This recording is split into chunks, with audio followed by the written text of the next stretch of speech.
이런 걸 생일상이라고 차렸냐? 음식 꼬라지하고는. 임신 9개월 만삭의 몸으로 힘겹게 새벽부터 고아낸 갈비찜과 미역국이 싱크대 개수구에 처참하게 쏟아져 내렸습니다. 시어머니는 빈 냄비를 던지더니 혀를 차며 말했어요. 에휴, 넌 어째 하는 짓이 네 형님 발톱대만도 못하냐? 좀 보고 배워라, 배워. 남산만한 배를 부여잡고 서 있던 저는 웃으며 시어머니의 짐가방을 거실 바닥에 내동댕이 쳤습니다. 그렇게 형님이 대단하고 좋으시면 그 잘난 형님 댁 가서 사세요. 왜 형님 발톱대만도 못한 제 집에서 빌붙으려고 하세요? 짐 싸시라고요. 비교와 무시만 당하던 며느리의 입에서 나온 서슬퍼런 독설. 하지만 이건 시작에 불과했습니다. 안녕하세요. 저는 지극히 평범한 30 초반의 이은지라고 합니다. 원수는 외나무 다리에서 만난다고 하던가요? 살다 보니 옛말 하나 틀린 거 없다는 걸 뼈저리게 느꼈는데요. 그 좁은 다리 위에서 마주친 원수가 하필이면 가족이라는 이름으로 제 목을 조여올 줄은 꿈에도 몰랐습니다. 제 인생을 송두리째 흔들어 놓았던 악몽 같은 존재, 고등학교 동창 박미희가 제 형님이 될 줄은요. 제 학창 시절은 그 아이 하나 때문에 온통 회색빛이었습니다. 입학식 날 생글생글 웃으며 친구하자고 다가왔던 그 아이는 제 인생을 갉아먹는 기생충이나 다름없었죠. 안녕? 너 이름이 은지 맞지? 나랑 짝꿍인데 우리 친구하자. 그 해맑은 미소 뒤에 감춰진 칼날을 그때는 미처 알아보지 못했습니다. 박미희는 겉으로는 세상 둘도 없는 천사표 친구인 척했지만 뒤에서는 저를 철저하게 고립시키고 괴롭히는 악마였으니까요. 체육 시간 전 탈의실에서 옷을 갈아입으려 할 때였어요. 실수인 척 제 체육복 바지를 북소리가 나게 찢어버렸던 기억이 아직도 생생합니다. 바짓단이 찢겨나가 허벅지가 드러난 채 당황해서 어쩔 줄 모르는 저를 보며 그 아이는 눈 하나 깜짝 안 하고 말하더라고요. 어머, 못에 걸렸나 봐. 은지야, 조심 좀 하지 그랬어. 내가 꿰매줄게. 이리 줘봐. 바지를 꼬매준다며 다가오는 그 아이의 손길은 섬뜩할 정도로 차가웠습니다. 친구들 앞에서는 세상 착한 친구인 척 연기하면서 교묘하게 바지를 더 못쓰게 망가뜨려 놓고는 혀를 차며 안타까운 척하는데 정말 소름이 끼치더라고요. 저는 너무 억울하고 분해서 담임 선생님을 찾아가 펑펑 울며 호소했습니다. 하지만 선생님은 제 말을 들어주기는커녕 오히려 미간을 찌푸리며 저를 나무라셨죠. 너는 친구가 도와주려고 한 걸 가지고 왜 그렇게 꼬아서 듣니? 미희가 평소에 얼마나 모범적인 아이인데. 네가 너무 예민해서 그런 거야. 친구를 모함하면 못 쓴다. 그때 깨달았습니다. 세상은 진실보다 보이는 것에 더 현혹된다는 걸요. 박미희의 그 가증스러운 눈물 연기에 속아 넘어간 선생님과 아이들의 싸늘한 시선 속에서 저는 철저히 혼자가 되었습니다. 졸업식 날 운동장에서 친구들에 둘러싸여 꽃다발을 들고 환하게 웃는 박미희를 뒤로하고 저는 도망치듯 교문 밖으로 뛰쳐나왔습니다. 숨이 턱끝까지 차오르도록 달리고 또 달리면서 소리쳤죠. 이제 끝이다. 다시는 너 같은 인간 안 만나. 미친 사람처럼 울다가 웃다가를 반복하며 집으로 돌아온 저는 방문을 걸어 잠그고 다짐했습니다. 다시는 사람을 믿지 않겠다고, 내 마음을 아무에게도 보여주지 않겠다고요. 그날 이후로 저는 마치 세상에 없는 사람처럼 살았습니다. 혹시라도 길 가다 박미희를 마주칠까봐 두려워 고개는 늘 숙이고 다녔고 오로지 집과 도서관만 오가며 책 속에 파묻혀 지냈으니까요. 사람이 무서웠던 제가 선택한 유일한 도피처는 공부였습니다. 책상 앞에 앉아 미적분 문제를 풀고 영어 단어를 외우는 순간만큼은 미희의 비웃음 소리가 들리지 않았거든요. 저는 독하게 매달린 끝에 약대 편입에 성공했고 몇 년의 고생 끝에 약사 면허까지 취득하게 되었죠. 하지만 약사라는 타이틀이 생겼다고 해서 제 마음의 상처까지 씻은 듯이 낫는 건 아니더라고요.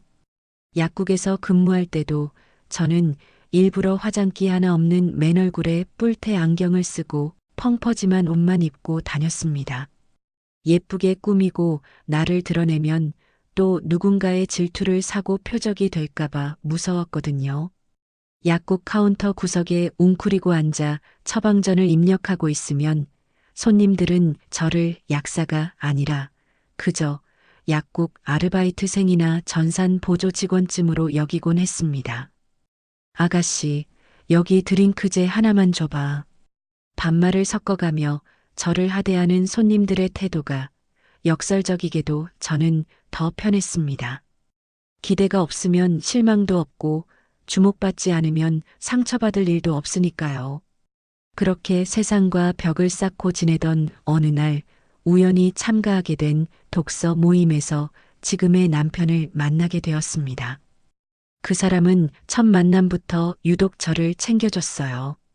제 낡은 가방과 보풀이인 니트를 보더니 꽤나 안쓰러운 눈빛을 보내더라고요. 아마 저를 생활고에 시달리는 사회초년생 정도로 생각했던 것 같아요. 모임이 끝나고 뒤풀이 자리에서 그가 조심스럽게 물어왔죠. 은지 씨는 무슨 일 하세요? 저는 구구절절 설명하기도 귀찮고 약사라고 밝히면 달라질 사람들의 태도가 부담스러워서 퉁명스럽게 대답했습니다. 그냥 약국 다녀요. 그 한마디에 남편은 고개를 끄덕이며 혼자만의 소설을 쓰기 시작하더라고요. 아, 약국 전산직이구나. 하루 종일 서서 일하느라 힘들겠어요. 요즘 약국들도 불경기라 직원들 월급은 제때 나오나 모르겠네. 저는 굳이 정정하지 않았습니다. 어차피 스쳐 지나갈 인연이라고 생각했으니까요. 그런데 그 사람은 달랐습니다. 제 꼬질꼬질한 모습에도 아랑곳하지 않고 오히려 그런 저를 짠하게 여기며 다가왔거든요. 은지야, 오늘 저녁 안 먹었지? 내가 국밥 한 그릇 사줄게. 든든하게 먹어야 내일 또 일하러 가지. 그는 데이트라며 기껏해야 순대국밥집이나 김밥 천국 같은 곳을 데려갔지만 저는 그게 싫지 않았습니다. 뜨끈한 국밥 한 그릇을 제 앞에 밀어주며 깍두기를 올려주는 그 투박한 손길에서 계산되지 않은 따뜻함이 느껴졌거든요. 돈이나 배경, 직업 같은 조건이 아니라 초라하고 보잘것없는 이은지라는 사람 자체를 챙겨주는 사람은 난생 처음이었으니까요. 그는 영화 티켓을 내밀 때도 통신사 할인으로 공짜로 받은 거라며 생색 한 번 내지 않았고 제가 야근이라도 하는 날이면 약국 셔터가 내려갈 때까지 밖에서 캔커피 하나를 들고 기다리곤 했습니다. 화려한 이벤트나 비싼 선물은 없었지만 그 소박하고 꾸준한 호의가 10년 넘게 닫혀있던 제 마음의 빗장을 조금씩 아주 조금씩 풀게 만들더라고요. 이 사람이라면 믿어도 되지 않을까? 박미희 같은 사람들과는 다른 종류의 사람일지도 몰라. 그렇게 1년 정도 연애를 했을 무렵 남편이 비장한 얼굴로 저를 한강공원으로 불러냈습니다. 편의점 벤치에 앉아 캔 맥주를 하나씩 까서 마시는데 그가 주머니에서 꼬깃꼬깃한 종이 한 장을 꺼내 내밀더군요. 적금 통장 사본이었습니다. 은지야, 이거 봐봐. 나 적금 든 건데 이제 만기 얼마 안 남았어. 큰 돈은 아니지만 이걸로 전세 보증금에 조금은 보탤 수 있을 거야. 그는 제 손을 잡으며 떨리는 목소리로 말을 이었습니다. 나 가진 거 쥐뿔도 없는 거 너도 알잖아. 우리 집도 넉넉지 않아서 부모님 도움받기도 힘들고 형님이 사업하느라 집안 돈을 좀 많이 가져다 썼거든. 그래도 내가 몸 하나는 튼튼하니까 평생 너 굶기지는 않을게. 나랑 결혼해 줄래? 그의 프러포즈는 화려한 다이아몬드 반지도 근사한 레스토랑도 없는 초라한 고백이었지만 제 귀에는 그 어떤 말보다 달콤하고 진실하게 들렸습니다. 저를 가난한 약국 직원으로 알고 있으면서도 그 가난과 고단함까지 안아주겠다는 남자가 세상에 또 어디 있겠어요? 저는 그 순간 이 남자야말로 지옥 같던 제 과거를 잊게 해주고 저를 양지로 끌어올려줄 유일한 구원자라고 굳게 믿어버렸습니다. 저는 눈물을 글썽이며 고개를 끄덕였죠. 응, 나도 오빠랑 살래. 오빠만 있으면 돼. 나도 열심히 할게. 그가 제 대답에 세상을 다 가진 듯 환하게 웃으며 저를 와락 끌어안는데 그 품이 어찌나 따뜻하던지 모든 관심이 눈 녹듯 사라지는 기분이었습니다. 그때 저는 꿈에도 몰랐습니다.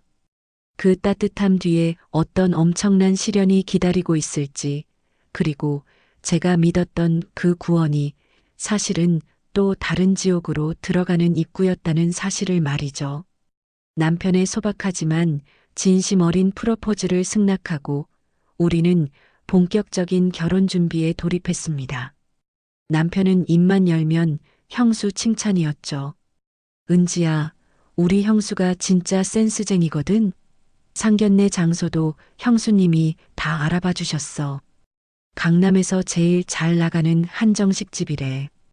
우리 어머니도 형수 말이라면 껌뻑 죽으셔. 저는 속으로 얼마나 대단한 분이길래 온 가족이 저러나 싶으면서도 한편으로는 시댁의 실세라는 그 형님에게 잘 보여야겠다는 생각에 긴장도 되더라고요. 대망의 상견례 날이었습니다. 평생 자식 뒷바라지하느라 거친 손마디를 가진 우리 엄마 아빠는 딸이 결혼한다고 제일 깔끔한 옷을 입고 잔뜩 긴장한 얼굴로 한정식 집에 도착하셨어요. 안녕하세요. 늦어서 죄송합니다. 저와 부모님이 조심스럽게 인사를 건네자 시어머니와 아주버님이 먼저 와 계셨고 그 뒤로 한 여자가 등을 돌리고 서서 벽에 걸린 그림을 감상하고 있더라고요. 아, 우리 사돈 어른들 오셨군요. 은지야, 인사해라, 네 형님이다. 시어머니의 말씀에 등을 돌리고 있던 여자가 천천히 몸을 돌렸습니다. 그리고 그 여자와 눈이 마주친 순간 저는 심장이 쿵 하고 내려앉다 못해 온몸의 피가 차갑게 식어버리는 것 같았습니다. 시간이 10년 전 고등학교 복도로 되감기 되는 듯한 현기증이 일더라고요. 짙은 화장에 명품 로고가 박힌 스카프를 두르고 특유의 그 가증스러운 미소를 띠고 있는 얼굴. 어머, 이게 누구야? 세상에, 우리 절친은지 아니니? 그 여자는 다름 아닌 제 인생 최악의 트라우마, 박미희였습니다. 세상에 신이 있다면 저한테 이러시면 안 되는 거잖아요. 어떻게 이 넓은 세상에서 하필이면 내 남편이 될 사람의 형수로 그 아이를 다시 만나게 하시는 건지. 머릿속이 하얗게 비어버려 아무 말도 못하고 입만 벙긋거리는 저에게 미희가 다가와 제 손을 덥석 잡더라고요. 그 손의 감촉은 10년 전 찢어진 체육복을 꿰매주겠다며 다가왔던 그때와 똑같이 소름 끼치게 차가웠습니다. 어머님, 세상에 인연도 이런 인연이 없네요. 제가 고등학교 때 제일 친하게 지냈던 친구예요. 은지가 그때 좀 성격이 내성적이고 음침해서 친구가 별로 없었거든요. 제가 챙겨주느라 얼마나 고생했는지 몰라요. 호호. 미희는 제 손을 꽉 쥐어짜듯 누르며 시어머니를 향해 윙크까지 날리더라고요. 그 뻔뻔한 거짓말에 구역질이 올라올 것 같았지만 상견례 자리라 차마 뿌리칠 수도 없었습니다. 남편은 아무것도 모른 채 옆에서 싱글벙글 웃으며 거들더라고요. 진짜? 와, 대박이다. 그럼 은지 너 형수님 덕 많이 받겠네? 세상 좁다 좁아. 이거 완전 운명 아니야? 운명은 무슨, 이건 저주였죠. 식사 내내 미희는 교묘하게 저를 깎아내리기 바빴습니다. 은지는 고등학교 때부터 공부랑은 좀 담쌓았었지? 나는 그때 전교권에서 노느라 바빴는데 은지는 맨날 도서관 구석에서 만화책이나 봤었잖아. 그래도 이렇게 시집은 잘 가네. 우리 도련님이 사람 볼 줄 아는 건지 아니면 은지가 남자를 잘 꼬시는 건지 모르겠네. 농담을 가장한 그 독설들이 비수처럼 날아와 제 가슴에 꽂히는데 저는 밥이 입으로 들어가는지 코로 들어가는지 모를 지경이었습니다. 시어머니는 미희의 말에 맞장구를 치며 저를 훑어보셨죠. 그래, 우리 큰 며느리가 그렇다면 그런 거지. 얘가 원래 사람 보는 눈이 정확하거든. 즉, 학창 시절에 공부도 안 했으면 집안 살림이라도 야무지게 배워왔어야 할 텐데. 생긴 게 좀 맹해 보여서 걱정이구나. 상견례가 끝나자마자 저는 남편을 끌고 밖으로 나왔습니다.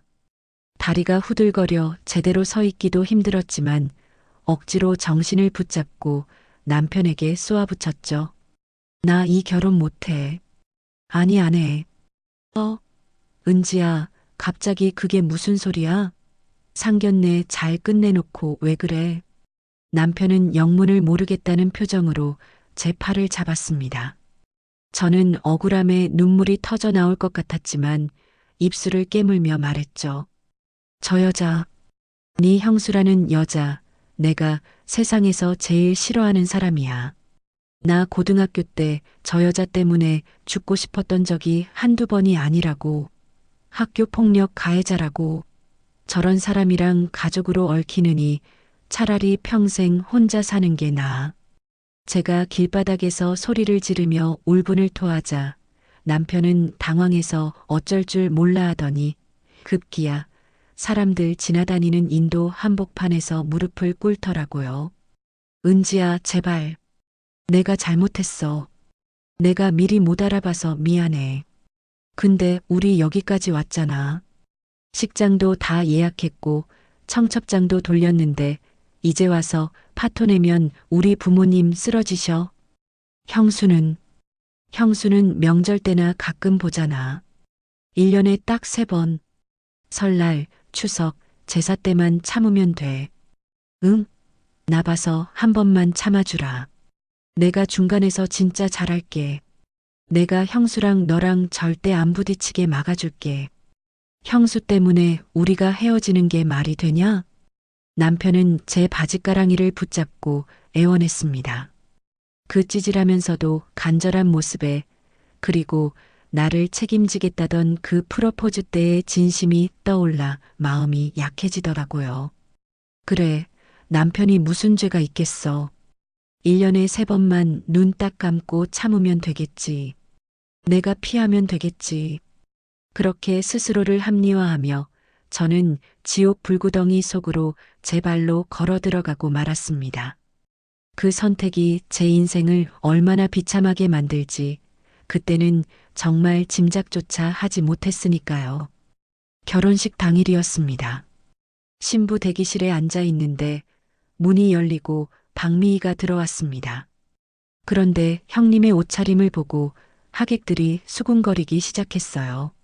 마치 자기가 신부인 양 순백색의 화려한 레이스 원피스를 입고 있었거든요.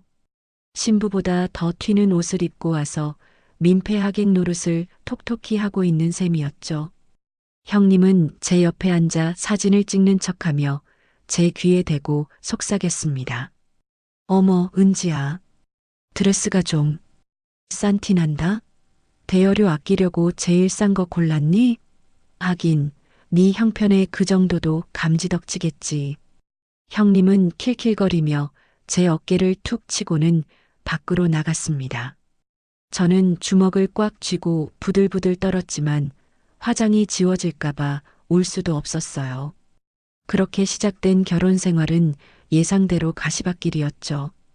첫 명절 시댁에 갔을 때였어요. 저는 아침부터 전을 부치고 음식을 장만하느라 허리가 끊어질 것 같은데 형님은 늦잠을 자고 느긋하게 나타나더니 소파에 앉아 과일을 깎아 먹으며 훈수를 두기 시작하더라고요. 동서, 전 부치는 솜씨가 영 아니네. 태우지 말고 노릇노릇하게 좀 해봐. 동서는 집에서 살림만 하는데도 그 모양이야? 나는 이번에 회사에서 승진했는데. 역시 여자는 능력이 있어야 시댁에서도 큰 소리 치는 거야. 안 그래요, 어머니? 시어머니는 형님의 말에 고개를 끄덕이며 맞장구를 치셨죠. 그럼 우리 큰며느리는 대기업 다니는 커리어 우먼인데 어디 약국에서 잔심부름이나 하던 애랑 비교가 되니? 은지 너는 형님 반만이라도 좀 닮아라. 싹싹하게 구는 맛도 없고 곰처럼 미련해가지고는.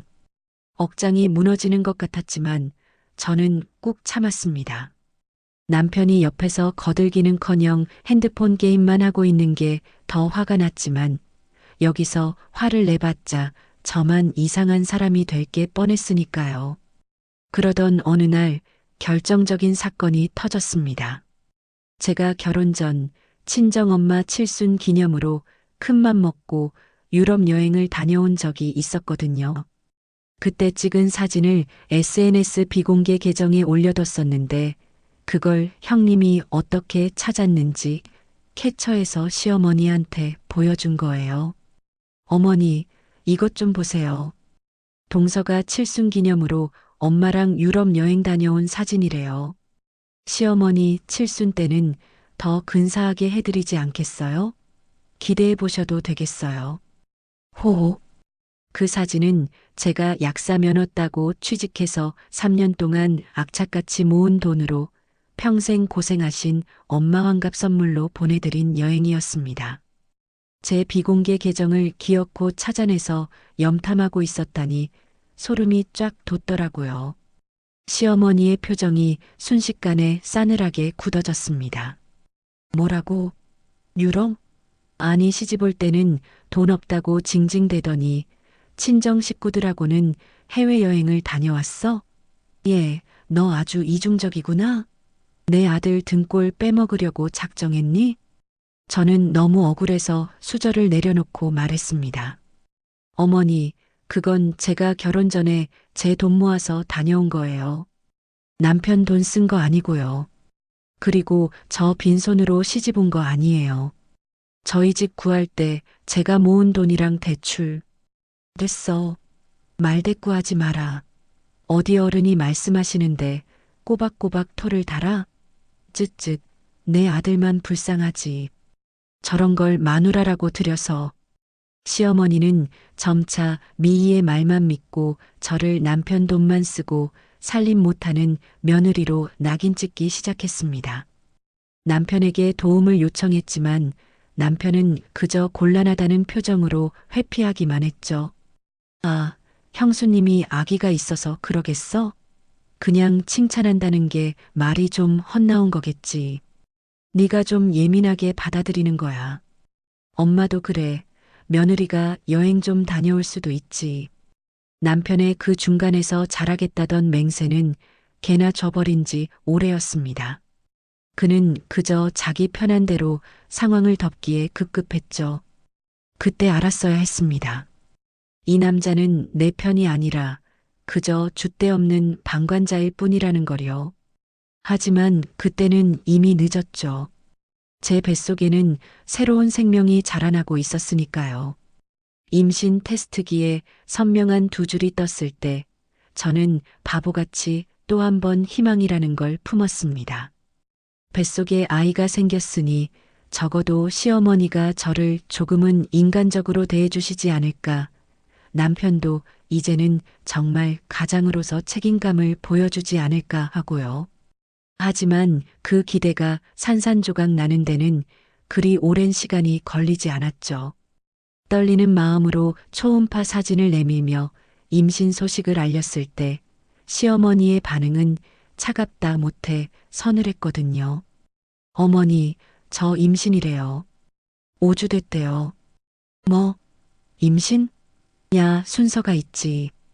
형님네는 아직 소식도 없는데 니니가 먼저 덜컥 애를 가지면 쓰냐? 장손이 최고인 법인데 눈치도 없이. 축하는커녕 혀를 차며 타박하는 시어머니를 보며 저는 뱃속의 아기에게 너무나 미안해서 눈물이 핑 돌았습니다. 생명의 축복마저도 형님 눈치를 보며 받아야 하는 제 처지가 너무 비참했으니까요. 하지만 이건 앞으로 펼쳐질 지옥의 예고편에 불과했습니다. 입덧이 시작되면서 저는 물 한 모금도 비린내가 나서 넘기기 힘든 나날을 보내고 있었어요. 변기를 부여잡고 헛구역질을 하느라 위에까지 토해내던 어느 날 오후였죠. 예고도 없이 현관벨이 요란하게 울려대더라고요. 딩동딩동. 인터폰 화면을 확인한 저는 순간 제 눈을 의심했습니다. 시어머니가 이민 가방만 한 캐리어 2개를 양옆에 끼고 짐 보따리를 잔뜩 들고 서 계셨거든요. 불길한 예감이 등골을 타고 싸늘하게 흘러내렸습니다.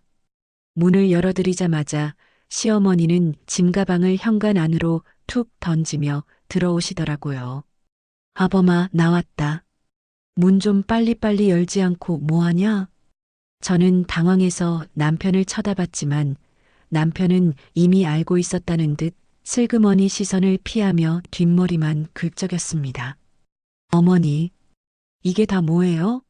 연락도 없이 갑자기. 내가 살던 집 전세 뺐다. 네 형님 네가 이번에 사업 확장한다고 자금이 좀 급하다길래 보태줬어. 당분간 갈 데도 없고 너희 집에서 지내면서 태어날 애나 봐주마. 겸사겸사 좋지 않냐? 청천벽력 같은 소리에 저는 입이 다물어지지 않았습니다. 내 집 전세금을 빼서 형님네 사업 자금으로 줬다니요? 그리고 상해 한마디 없이 임신까지 한 며느리 집에 얹혀 살겠다니요? 여보, 이게 무슨 소리야? 당신은 알고 있었어? 제가 따져 묻자 남편은 기어들어가는 목소리로 변명하더라고요. 엄마가 며칠 전에 전화했었어. 갈 데가 없으시다잖아. 우리가 모셔야지 어떡해. 형네는 집이 좁아서 못 모신대. 기가 막혔습니다. 돈은 형님네 다 퍼주고 몸 누일 곳은 우리 집이라니. 이 뻔뻔한 모자의 담합에 숨이 턱 막혀왔어요. 하지만 시어머니는 제 표정 따위는 안중에도 없다는 듯 안방문을 벌컥 열어젖히며 말씀하셨죠. 나는 큰 방 쓸란다. 노인네가 좁은 방에서 자면 삭신이 쑤셔서 안 돼. 너희가 작은 방으로 옮겨라. 합가 첫날부터 우리 부부의 공간은 처참하게 짓밟혔습니다. 하지만 진짜 지옥은 그 다음 날부터였죠. 시어머니는 임신이 무슨 유세냐며 저를 하녀처럼 부리기 시작하셨거든요. 예, 아침 안 차리냐? 나는 밥상에 국이랑 생선 구이 없으면 밥 안 넘어간다. 얼른 일어나서 밥 해라.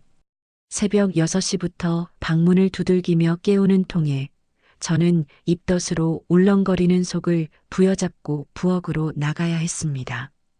생선을 굽는 냄새가 진동할 때마다 헛구역질이 올라와 화장실로 달려갔지만 시어머니는 등 뒤에서 혀를 차실 뿐이었죠.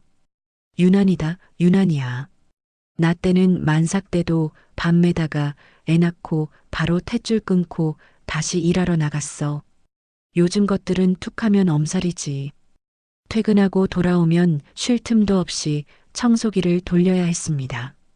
배가 불러와 허리를 숙이기도 힘든데 시어머니는 소파에 누워 TV 리모컨을 돌리며 바닥에 떨어진 머리카락을 손가락질하셨어요. 저기, 구석에 먼지 그대로 있네. 걸레질 좀 꼼꼼히 해라. 집안 꼴이 돼지우리 같아서 원.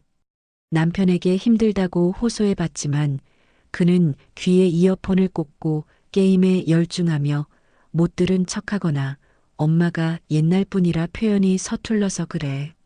네가 좀 이해해줘라는 말만 반복했습니다. 제 편은 이 집안 어디에도 없었어요. 평일이 지옥 1단계라면 주말은 지옥 2단계, 아니 끝판왕이었습니다. 바로 불청객 형님 박미희네 부부가 들이닥쳤으니까요. 어머님 저희 왔어요. 아이고, 냄새 좋다.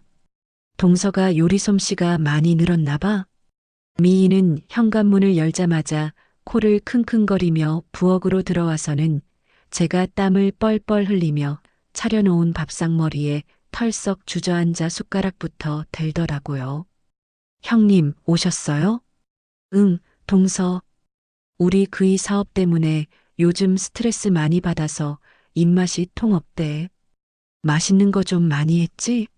갈비찜 같은 거 없어?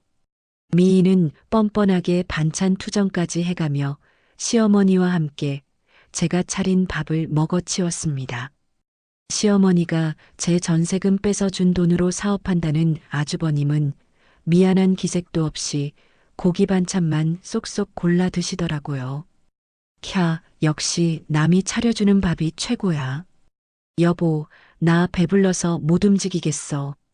미희는 식사가 끝나자마자 소파에 벌러덩 드러누워 배를 두드렸습니다. 식탁 위에는 그들이 먹고 남긴 음식물 쓰레기와 설거지거리가 산더미처럼 쌓여 있었죠. 저는 무거운 몸을 이끌고 싱크대 앞에 서서 그릇을 닦아야 했습니다. 거실에서는 하하호호 웃음소리가 들려오는데 고무장갑을 낀 제 손은 분노로 부들부들 떨렸어요. 마치 제가 이 집의 며느리가 아니라 무료 봉사하는 식모가 된 기분이었죠. 설거지를 끝내고 잠깐 허리를 펴려는데 안방 쪽에서 달그락거리는 소리가 들렸습니다. 미희가 제 화장대 앞에 앉아 서랍을 뒤적거리고 있더라고요. 동서, 이거 뭐야? 다 샘플이네. 어머 세상에. 본품은 하나도 없고 죄다 증정용이야? 역시 동서는 알뜰에 아주 궁상 맞을 정도로. 미희는 낄낄거리며 제 화장대를 엉망으로 만들어 놓고는 제가 임신 선물로 친구에게 받은 고가의 크림 하나를 집어들더군요. 어머, 이거 비싼 건데? 동서 주제에 이런 거 써? 나 요즘 피부가 좀 건조한데 이거 내가 가져갈게. 동서는 어차피 샘플 많잖아. 그러고는 제 허락도 없이 크림을 슬쩍 가방에 챙겨 넣는 겁니다. 기가 막혀서 말이 안 나왔어요. 남의 물건을 허락도 없이 가져가는 것도 모자라 비아냥거리는 그 태도에 참았던 울분이 터졌습니다. 형님, 그거 제가 선물 받은 거예요. 돌려주세요. 어머, 동서. 째째하게 굴기는. 가족끼리 니 거, 내 거가 어디 있어? 그리고 내가 형님인데 아랫사람 물건 좀 쓰면 안 돼? 어머님, 동서가 저한테 화내요. 미희는 쪼르르 시어머니에게 달려가 일러 바쳤고 시어머니는 제 등짝을 때리며 나무라셨습니다. 네 형님이 좀 쓰면 덧나냐? 하여간 밴댕이 소갈딱지하고는 윗사람 공경할 줄을 몰라. 형님이 사업하느라 힘들어서 피부가 좀 상했다는데 그게 아깝이냐? 억울해서 미칠 것 같았지만 남편은 그 상황을 못 본 척 방으로 들어가 버리더라고요. 저는 분노가 치밀어 올라 방문을 쾅 닫고 따라 들어갔습니다. 오빠, 나 더 이상은 못 참아. 분가해. 당장 나가자고. 어머니 내보내든지 우리가 나가든지 해. 제가 악에 받쳐 소리치자 남편은 짜증난다는 듯 인상을 찌푸리며 말했습니다. 야, 이은지. 너 목소리 좀 낮춰. 밖에서 다 들려. 지금 우리 형편에 나가서 어떻게 살아? 그리고 엄마가 애 봐주신다고 했잖아. 우리 애 낳으면 맞벌이해야 하는데 베이비시터 쓸 돈 있어? 엄마가 해주신다는데 고마운 줄 알아야지. 고마워? 지금 내 꼴을 보고도 그런 말이 나와? 나를 식모 취급하고 형님은 내 물건 훔쳐가는데 그게 가족이야? 나 스트레스 받아서 애 잘못되면 오빠가 책임질 거야? 아, 진짜 숨 막히게 왜 그래? 좀만 참아라, 좀만. 엄마도 갈 데 없어서 그러시잖아. 너만 좀 참으면 우리 집 평화로워. 제발 나 좀 들들 볶지 마. 남편은 끝까지 경제적인 핑계를 대며 제 고통을 외면했습니다. 나만 참으면 평화롭다는 그 말이 저를 얼마나 벼랑 끝으로 내몰고 있는지 그는 전혀 알지 못했어요. 아니, 알면서도 모른 척하고 싶었겠죠. 다음 날 밤 극심한 스트레스 때문인지 배가 돌덩이처럼 딱딱하게 뭉쳐오면서 아래가 빠질 듯한 통증이 느껴졌습니다. 식은땀이 줄줄 흐르고 숨을 쉬기조차 힘들었어요. 아, 배가. 저는 바닥을 기어가며 핸드폰을 찾았습니다. 남편은 회식이라며 아직 귀가 전이었거든요. 떨리는 손으로 남편에게 전화를 걸었습니다. 왜 전화했어? 나 지금 부장님이랑 술 마시는 중인데. 수화기 너머로 시끄러운 노래방 반주 소리와 웃음소리가 들려왔습니다. 오빠, 나 배가 너무 아파. 빨리 와줘. 제가 헐떡거리며 말했지만 남편은 귀찮다는 듯 대꾸했죠. 아, 진짜. 너 또 꾀병 아니야? 저번에도 배 아프다더니 병원 가니까 별거 아니었잖아. 나 지금 못 빠져나가. 택시 타고 가봐. 끊어. 전화가 끊기는 소리가 마치 제 생명줄이 끊어지는 소리처럼 들렸습니다.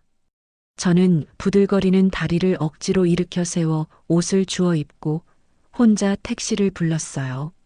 늦은 밤 택시 뒷좌석에 웅크리고 앉아 병원으로 향하는 길. 창밖으로 스쳐 지나가는 불빛들이 흐릿하게 번져 보였습니다. 백미러로 저를 힐끗거리는 기사님의 시선이 느껴졌지만 저는 쏟아지는 눈물을 멈출 수가 없었어요. 이 사람은 정말 내 보호자가 아니구나. 내가 죽어가도 우리 아기가 위험해도 자기 술자리가 더 중요한 사람이구나. 차가운 택시 의자에 몸을 기대며 저는 뼈저리게 깨달았습니다. 이제 이 세상에 내 편은 없다고. 오직 나만이 이 뱃속의 아기를 지킬 수 있다고. 그리고 결심했습니다. 이 아이만 무사히 낳고 나면 내 인생을 갉아먹는 이 기생충 같은 인간들을 모조리 끊어내 버리겠다고요. 응급실에 도착해 차가운 수액을 맞으며 누워있는 동안에도 남편에게서는 연락 한 통 없었습니다. 저는 배를 감싸쥐며 아이에게 속삭였어요. 아가야, 엄마가 미안해. 근데 엄마가 약속할게.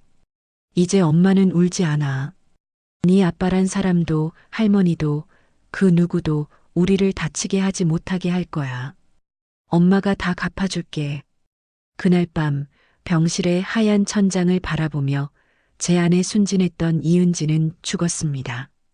그리고 복수심에 불타는 아주 독한 이은지가 다시 태어나고 있었죠. 아침 해가 뜨기도 전인 새벽 5시 무거운 눈꺼풀을 억지로 들어 올리며 하루를 시작했습니다. 임신 9개월 차에 접어든 몸은 마치 물먹은 솜처럼 천근만근 무거웠고 남산만하게 불러온 배 때문에 바로 눕는 것조차 힘들어 밤새 뒤척이다 겨우 일어난 참이었거든요. 오늘은 바로 시어머니 최인순 여사의 생신날이었으니까요. 퉁퉁 부어올라 코끼리 다리처럼 변해버린 발을 억지로 슬리퍼에 끼워 넣고 주방으로 향하는데 허리가 끊어질 듯한 통증이 밀려와 저절로 신음이 새어나왔습니다. 하지만 제가 멈추면 오늘 하루 종일 쏟아질 시어머니의 잔소리와 타박을 감당할 자신이 없어 이를 악물고 싱크대 앞에 섰어요. 커다란 곰솥에 미역을 불리고 핏물을 뺀 소갈비를 양념에 재우면서 저는 쉴 새 없이 움직여야 했습니다. 부엌 한 구석에 식탁 의자를 끌어다 놓고 재료를 손질하다가 허리가 아프면 잠시 앉고 다시 일어나 불 앞에 서기를 수십 번 반복했죠.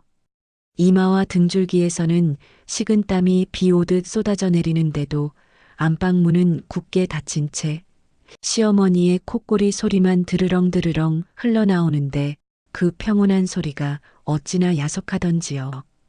오후 1시가 넘어서자 초인종이 요란하게 울려댔습니다. 인터폰을 확인할 겨를도 없이 현관문이 벌컥 열리더니 형님네 부부가 들어왔습니다. 형님은 마치 시상식에라도 가는 여배우처럼 화려한 원피스에 키리를 신고 손에는 유명 베이커리의 작은 케이크 상자 하나를 달랑 든 채였죠. 어머님 생신 축하드려요. 저희 왔어요. 형님은 현관에 들어서자마자 콧소리를 내며 안방에서 나오시는 시어머니에게 달려가 안겼습니다. 시어머니는 형님을 반기며 입이 귀에 걸리셨더라고요. 아이고, 우리 큰며느리 왔니? 회사 일도 바쁠 텐데 뭐하러 일찍 왔어? 천천히 오지. 어머님 생신인데 제가 어떻게 늦게 와요? 어머, 집안에서 무슨 냄새가 이렇게 나? 동서, 환기 좀 시키지 그랬어. 냄새가 옷에 다 배겠네. 형님은 저를 본체만체 하며 코앞에서 손부채질을 해댔습니다. 저는 앞치마에 물 묻은 손을 닦으며 힘겹게 인사를 건넸죠. 형님, 오셨어요? 아주버님도 오셨고요. 그래. 재수 씨 고생하네. 밥은 다 됐어? 나 아침도 굶고 와서 배고파 죽겠는데. 아주버님은 소파 제일 상석에 털썩 주저앉아 리모컨부터 찾으셨고 남편은 형네 비위를 맞추느라 옆에 달라붙어 히히덕거리기 바빴습니다. 형님은 식탁 의자에 앉아 제가 방금 무쳐놓은 잡채를 손으로 집어먹으며 품평회를 시작하더라고요. 동서. 잡채 당면이 좀 불었다? 그리고 간이 좀 센 것 같은데. 우리 그이 요즘 저염식 하는데 이렇게 짜게 하면 어떡해?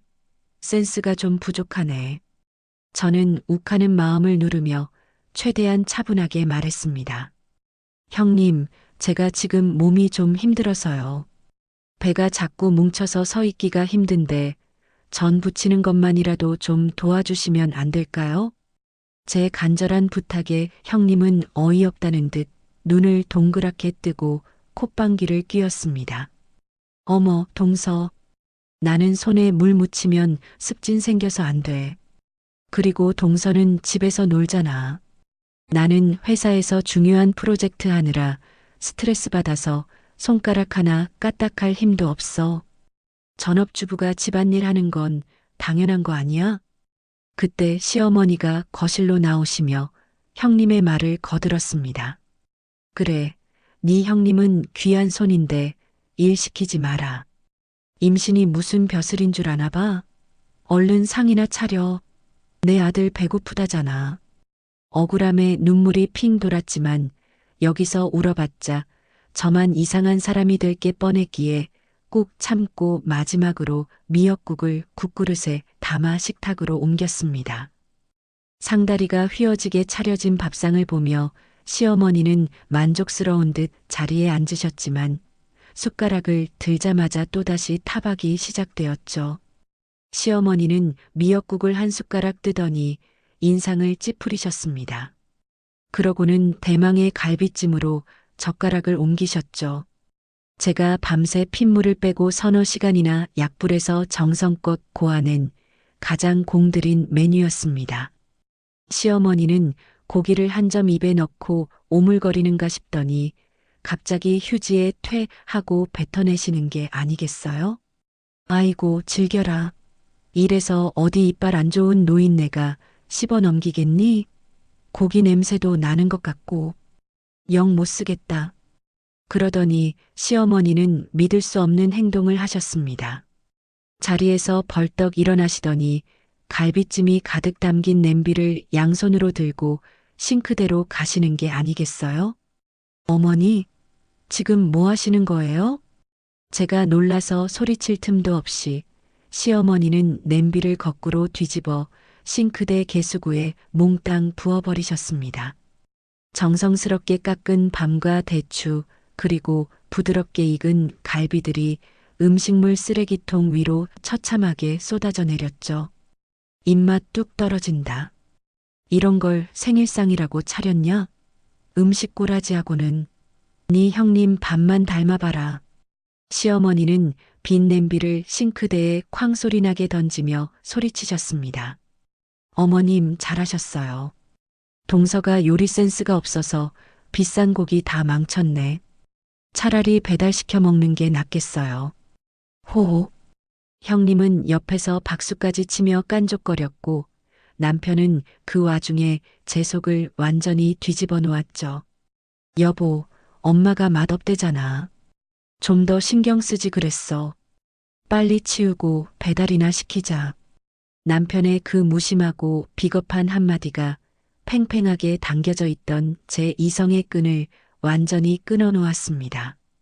싱크대에 처박힌 갈비찜을 보는 순간 제 안에서 무언가가 차갑게 식어내렸습니다. 더 이상 참을 이유도 눈물 흘릴 필요도 없었죠. 저는 아무 말 없이 돌아섰습니다. 그리고 부엌 구석 장식장으로 걸어가 제일 깊숙한 곳에 숨겨두었던 황색 서류 봉투를 꺼내 들었습니다. 남편조차 열어보지 않았던 그 공간에는 제가 결혼 생활 내내 묵묵히 삼켜왔던 진실이 잠들어 있었으니까요.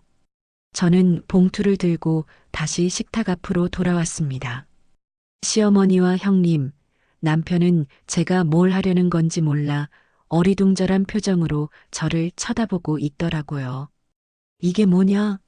이혼 서류라도 가져온 게냐? 그래, 가져와 봐라. 너 같은 며느리 나도 필요 없다. 시어머니가 삿대질을 하며 소리치셨습니다. 저는 아무 말 없이 봉투 입구를 열어 내용물을 꺼냈습니다. 그리고 미역국 국물이 튀어 지저분해진 식탁 위에 탁 하고 내려놓았죠. 가장 먼저 그들의 눈에 들어온 것은 금방 로고가 박힌 빳빳한 종이 한 장이었습니다. 바로 대한민국 보건복지부 장관의 직인이 선명하게 찍힌 제 약사 면허증이었죠. 순간 형님의 눈동자가 지진이라도 난 듯 흔들리기 시작했습니다. 고등학교 시절 정교권에서 놀았다며 저를 무시했던 그녀였기에 이 종이가 무엇을 의미하는지 누구보다 잘 알고 있었을 테니까요. 이게 뭐야? 네가 이게 왜 있어? 위조했니? 형님은 믿을 수 없다는 듯 더듬거렸습니다. 저는 그녀의 눈을 똑바로 쳐다보며 또박또박 말했습니다. 형님, 눈이 있으면 읽어보세요. 위조인지 아닌지는 조회해보면 바로 알 테니까. 제가 파트타임으로 하루 4시간만 일해도 형님이 그 잘난 회사에서 하루 종일 상사 눈치 보며 버는 월급보다 훨씬 많을걸요? 그동안은 그냥 제 자랑하는 것 같아서, 그리고 형님이 하도 자격지심이 심해서 조용히 하고 있었을 뿐이었어요.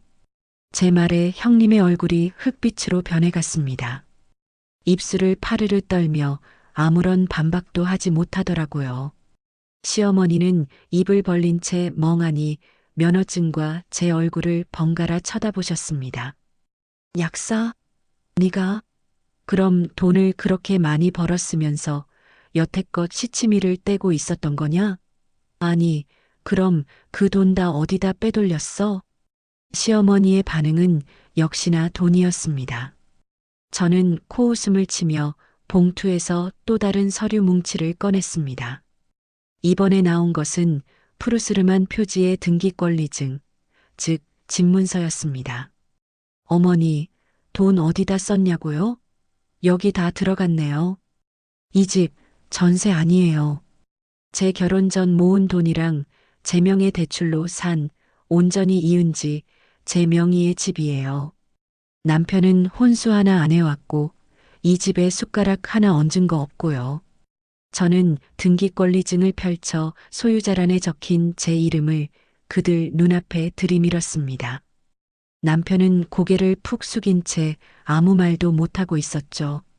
저는 싱크대에 처박혀 음식물 쓰레기가 된 갈비찜을 손가락으로 가리키며 웃었습니다. 제가 사실 오늘 어머니 생신 선물로 큰맘 먹고 이 집, 어머니 편하게 지내시라고 명의 이전까지는 아니더라도 전세권이라도 설정해 드릴까 했었어요. 어머니 노후 걱정 안 하시게 제가 평생 모시려고 했다고요. 근데 밥상 엎으시는 거 보니 생각이 싹 사라졌네요. 천만다행이죠? 그제야 사태 파악이 된 시어머니의 얼굴이 사색이 되었습니다. 쫓겨난 전셋집 대신 안락한 노후를 보낼 수 있었던 황금 동아줄을 본인 손으로 쓰레기통에 처박아 버렸다는 걸 깨달으신 거죠. 아니, 아가야. 그게 무슨 소리냐? 나는 네가 임신해서 몸이 힘들까 봐. 내가 다 너 잘 되라고 가르치려고. 어머니, 형님이 그렇게 능력 있고 대단하시다면서요? 그럼 짐 싸서 그 잘난 형님 댁 가서 사세요.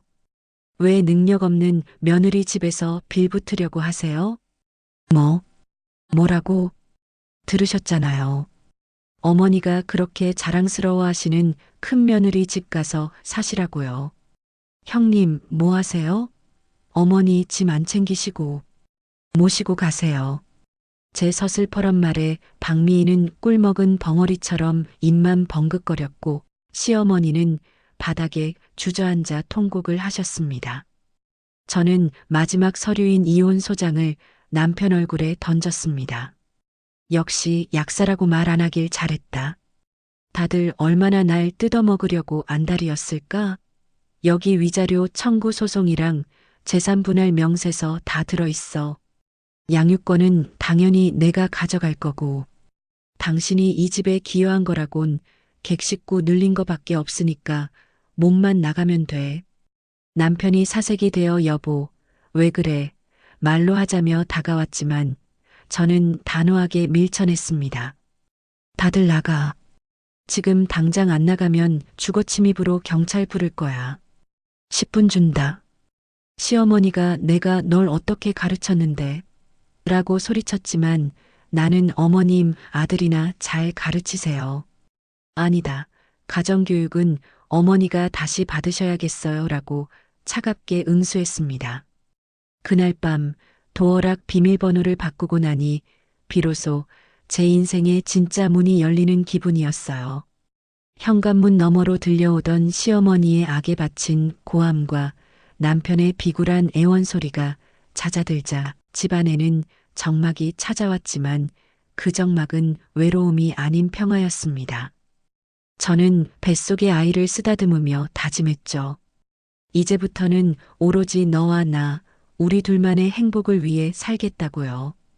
이혼 소송은 제 예상대로, 아니 예상보다 훨씬 더 속전속결로 진행되었습니다.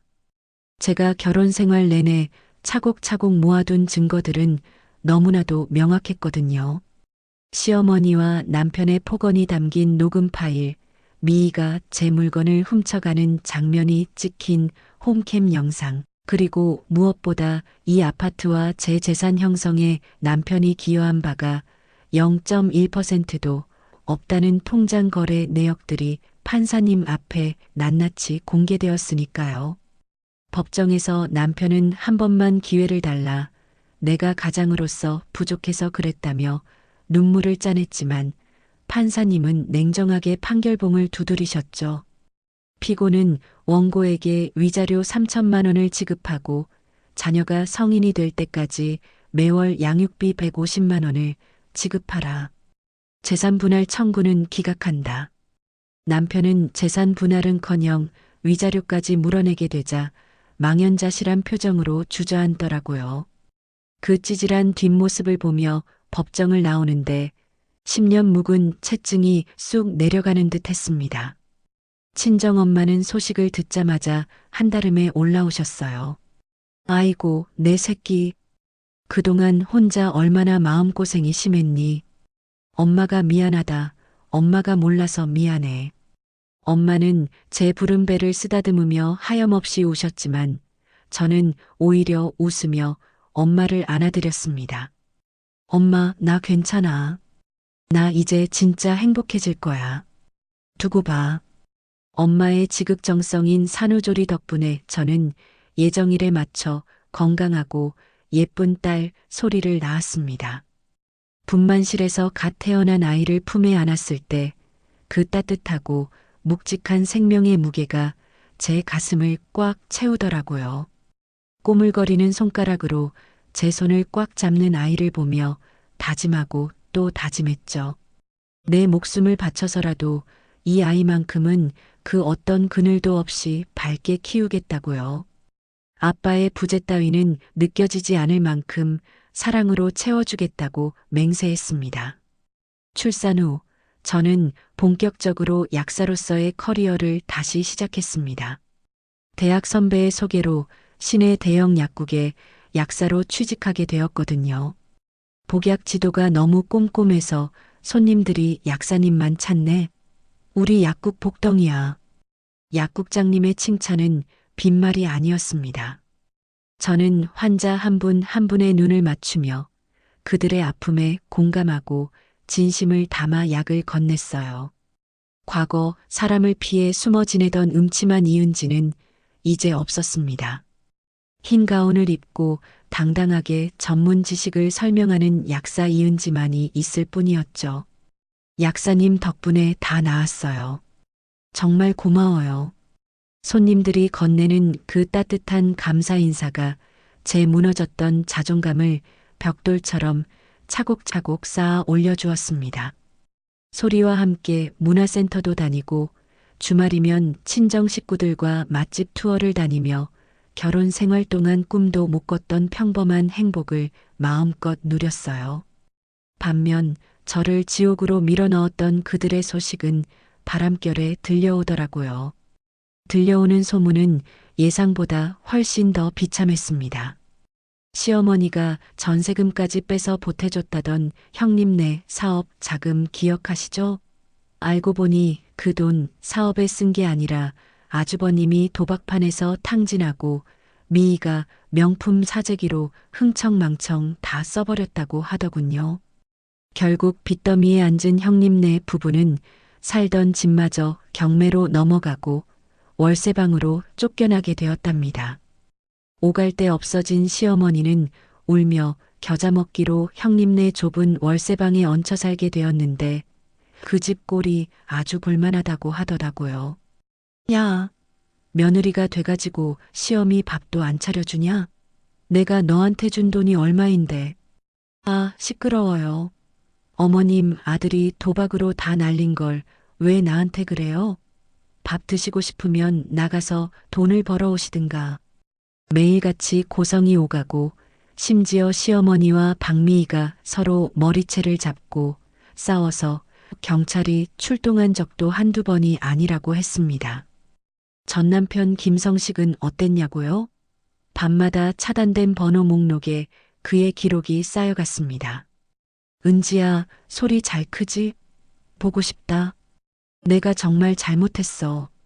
다시 합치면 안 될까? 엄마가 많이 편찮으셔. 병원비가 없는데 조금만 도와주라. 구질구질한 문자 내용을 미리 보기로 확인할 때마다 저는 코웃음을 쳤습니다. 읽을 가치도 없어서 바로 삭제하고 영구 차단해버렸죠.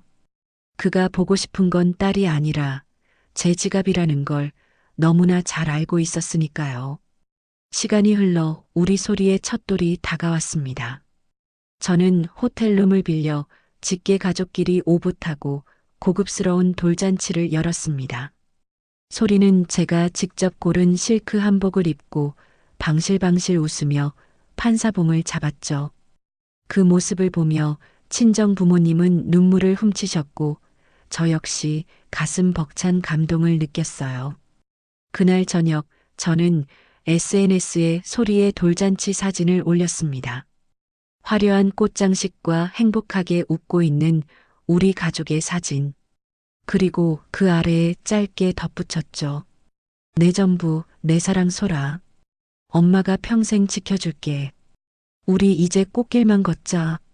게시물을 올리자마자 수많은 좋아요와 축하 댓글이 달렸습니다.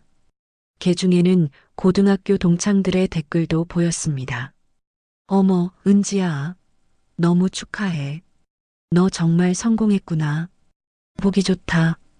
그 댓글들을 하나하나 읽어내려가며 저는 비로소 완벽한 승리를 실감했습니다. 박미희가 그토록 저를 깎아내리며 얻고 싶어 했던 행복, 시어머니가 탐내던 부와 명예, 남편이 걷어차버린 안정적인 가정. 그 모든 것은 이제 온전히 제 것이었으니까요. 소리의 돌잔치 이후 제 인생은 그야말로 탄탄대로였습니다. 직접 개국한 약국은 입소문을 타고 날이 갈수록 번창했죠. 여기 약사님이 그렇게 친절하고 설명을 잘해준대라며 멀리서 찾아오는 손님들 덕분에 하루하루가 눈코 뜰 새 없이 바빴습니다. 과거의 상처는 희미해졌고 통장 잔고가 쌓이는 만큼 제 자존감도 든든하게 채워지고 있었으니까요. 하지만 호사다마라고 했던가요? 행복의 정점에 서 있다고 느꼈던 그 순간 제 인생을 송두리째 뒤흔들 거대한 폭풍이 몰려오고 있었습니다. 어느 평화로운 화요일 오후였습니다.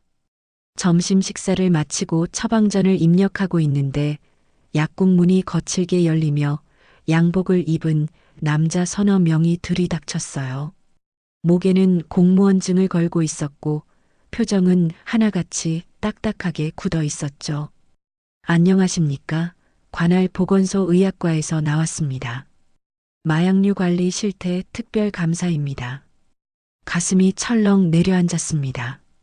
정기 감사는 얼마 전에 끝났는데 갑자기 특별 감사라니 불길한 예감이 스쳐 지나갔습니다.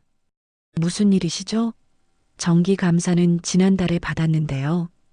제가 떨리는 목소리로 묻자 팀장으로 보이는 남자가 차갑게 대꾸했습니다. 익명으로 신고가 들어왔습니다.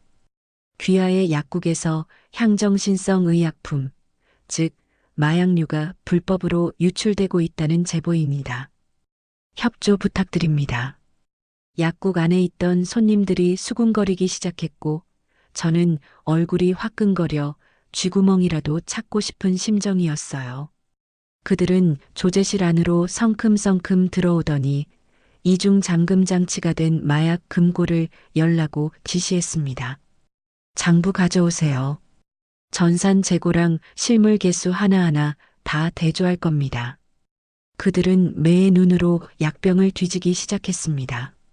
졸피뎀, 디아제팜, 수많은 알약들이 그들의 손을 거쳐갔어요. 저는 결백했기에 당당하게 서 있었지만 감사가 길어질수록 식은땀이 흐르는 건 어쩔 수 없더라고요. 잠깐 이 약품 확인해 보시죠.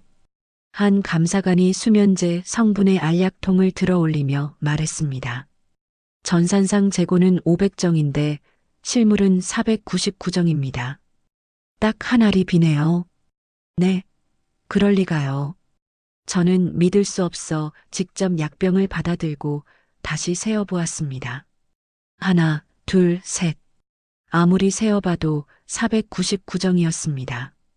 분명히 500정이 있어야 하는데 귀신이 곡할 노릇이었습니다.